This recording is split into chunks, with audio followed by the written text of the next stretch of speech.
నీ పరిస్థితుల్లో ఆయన జోక్యం చేసుకోవాలనంటే, నీ బంధకాలు విడిపోవాలనంటే, నీవు దేవుడు నీకు సెలవిచ్చిన వాగ్దానం భూమిలోకి ప్రవేశించాలనంటే, నీ జీవితంలో మరి అభివృద్ధిని చూడాలంటే you have to pray.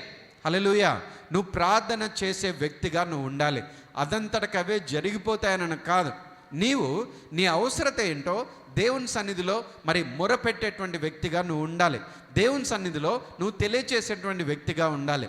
Mordecai మరి ఆ సమయంలో ఉన్నటువంటి యూదులు వారు ప్రార్థన చేశారు, దేవుని సన్నిధిలో మొరపెట్టారు. మరి దేశం యొక్క పరిస్థితి మారింది, ప్రజల యొక్క పరిస్థితి మారింది, ప్రపంచ చరిత్ర మార్చబడింది. Hallelujah. We are a generation in this present time who can change the world.